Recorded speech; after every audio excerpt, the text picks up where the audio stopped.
on, geeks and geekettes? Just thought I'd throw in a little variant content tonight. Got a little bored today and thought I'd do a little back issue hunting. Thanks to Biggie Shack. Watching his video, he inspired me. He had a little video up of him going out and going through some back issues, and I was thinking, man, that sounds like fun. I hadn't done that in a while, so thought I'd share with you what I picked up today.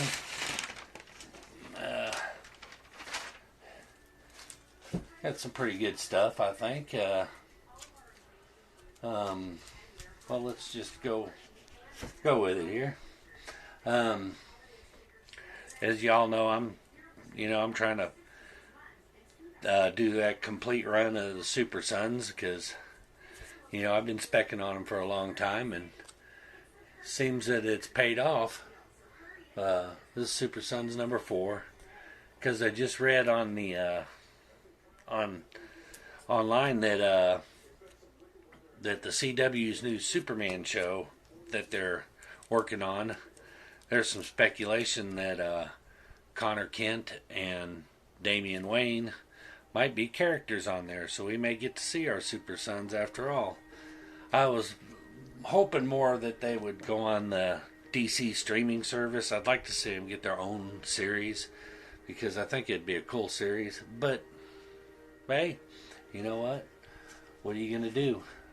They are definitely heating up. If you'll research it, you'll see their Super Sons are heating up. I don't know why I picked this up. It just looked cool, but it's a one-shot, so I thought I could read it. It's the New 52 Future's End, the Justice League United. It's got the really cool lenticular 3D cover there. That kind of showing up pretty good on camera, actually. So yeah, I picked that up. And, since we're talking about Super Sons and Superboy, got the other Superboy, the Connor Kent, got his first full appearance there in the Adventures of Superman, number 501. Picked it up for $1. I mean, gotta pick it up for $1. And I thought this was pretty cool. I had this at one time when they put out the 0 Hour stuff. I remember it was Tim Drake meets up and teams up with Dick Grayson Robin during that 0 Hour, and so I picked this up because that was pretty cool. $2, but I love that cover. Where else are you going to see 2 Robins in the same comic book? And speaking of Super Sons, of course I have number 1, but I don't have this cover. I have 2 other ones, but I didn't have this one, so I picked it up. I think this is the fried pie variant, if I'm not mistaken. But, I gotta have it. And I'm also like me some Justice League. So I picked up JLA number 1. Love the covers. Love the covers back then, man. This, I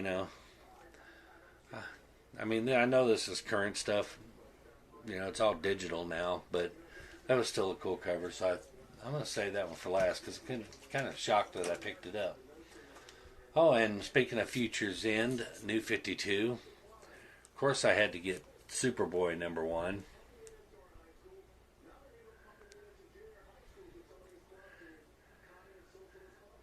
But, I've been out of comic books. I'm just getting back into comic books. I've been out of them for years. Almost 30 years. So, I'm a little ignorant to the newer stuff.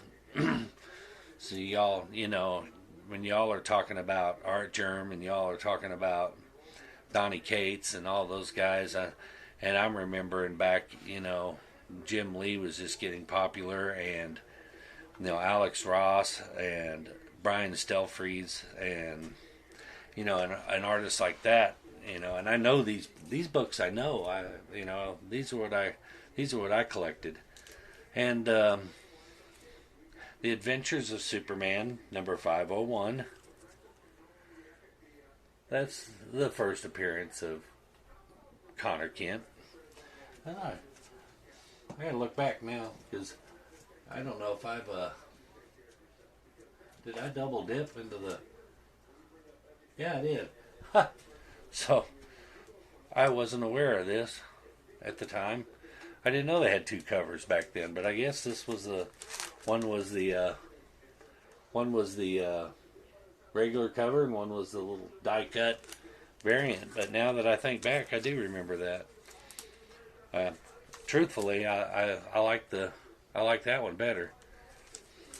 But yeah, cool D. And I got number 15. I didn't have that one, Super Sons. So I picked it up, and number 2, I don't have this cover, and I hadn't looked it up yet, but I love that cover. But I don't have that one. I think I have a variant cover of it, but not this one. Or I may have overlooked it and don't even have it at all. And Justice League Dark number 1, I picked it up for $3. Pretty cool cover. I'm kind of interested in that Justice League Dark. I may have start a run of that, and then Justice League, another Justice League number 1. I'm catching up, y'all. Like I said, it's been almost 30 years since I collected, so I'm catching up on some stuff. That's why I'm dumpster diving in the back bin. And I picked up Superman number 16 because, need I say more? I'm really digging on the Super Sons. So, and then of course, while I was picking up Superman's, I had to pick up number 17. I'll bite if he's really going to reveal his identity and then not turn around and undo it 7 issues from now, then I'll bite. What the heck? And then I've been hearing about this Jonah Hill stuff, Stephen King's son, and I thought I'd give him a shot. If he's anything like his dad, I love me some Stephen King. If he's as good a writer as his dad is, then I'll give it a shot. Thought I'd pick up the Dollhouse Family number 1. Kind of a creepy cover. So yeah, I'm gonna pick a couple of these up, give it a read, and see if I like them. And then I was kind of tickled to get this one, and condition on it is incredible. It's really good. It's got a little bit of spine roll, but not real bad. The corners are pretty sharp. Color's good, but first appearance of Tim Drake. Saw it in there. Thought, I used to have it. Don't have it anymore, but I have it now. So yeah, I really think that they're gonna do some stuff with Tim Drake. He's not dead yet. The whole Red Robin thing, and I think they're gonna do something a little bit better than that with him eventually, or they'll kill him, for a year or two and bring him back. But who knows?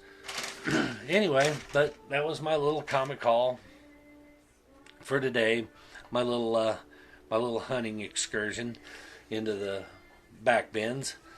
But anyway, while I got you here, I was gonna give you all a little heads up on the whole COPPA thing. I've been doing some research on it and looking into it, and I don't think we need to panic. Honestly, because there are stipulations in there, and I'll try to put a graphic up and show you where I went to the FTC's website, and there are stipulations where they recognize that there is content that appeal to everyone. That doesn't necessarily mean it is child content. Such as, and they defined it as bright colors, animated characters, and stuff like that. And I don't think they're going after people like us who are making content that isn't necessarily directed at children, but may appeal to children. I think they're going after the people. There was a statement in there where it says that, where it basically, I'm paraphrasing, that knowingly marketing to children under the age of 13, and clearly, we're not knowingly doing that. If you check your analytics in your YouTube, it'll tell you what age demographic is most is your biggest audience, and if it's fallen in the 13 above, which is kind of weird because you have to be 13 to be on YouTube, but if you'll look, probably you'll see that most of your audience is well above the 13-year-old mark, and if it's well above the 13-year-old mark, they're not coming after you. They're not. They're going after people who are intentionally and deliberately and blatantly marketing towards children. So I don't think we have anything to worry about on that. I'm going to keep mine marked the way it is. I have put a disclaimer, in my channel description that you can read it, but it basically says that even though my content may appeal to everyone, my target is adult collectors over the age of 13. So throw that little disclaimer in your channel description, but I think we're going to be fine. I don't think anybody needs to stress, and I don't think everybody needs to run through and click for children on everything and demonetize yourself if you're being monetized. Me, I'm just a little pissant. I don't even have 100 subscribers, so I'm not even a blip on their radar, so I'm not really worried about it. But someday I hope to be a bigger channel, and maybe someday monetize this thing, make a little few extra bucks. I mean, who wouldn't want to do that? And I don't want to worry about that. But as I said, the FTC recognizes that there are mixed audience content, and those aren't the people they're going after. So that's what the category we fall under is a general audience or a mixed audience, and we're not. They're not after us. So I think we're okay with that. But like I said, I'll post a few graphics. They'll pop up and here and there to show you what I'm talking about. But as far as that's concerned, I think a lot of people are jumping the gun, freaking out over nothing so far. Who knows? But I'm sure that they're going to tweak this thing a little bit. YouTube doesn't want everybody abandoning ship. That's not good for them. It's not good for us. It's not good for anybody. The worst case scenario, I could see YouTube maybe going to an all subscription service like Netflix and Hulu and all them. There's a good possibility that could happen. I could honestly see them say, you know what, the hell with it. We just won't run ads, period, and it'll be an all subscription. You have to subscribe to use it. And if that happens, it happens. But but yeah, I think that YouTube's lame attempt to shift responsibility to content creators is not going to work out for them so well. So on that note, I'm going to end this episode. Be sure and like and subscribe, and we will check you out on the next unboxing video. So, peace.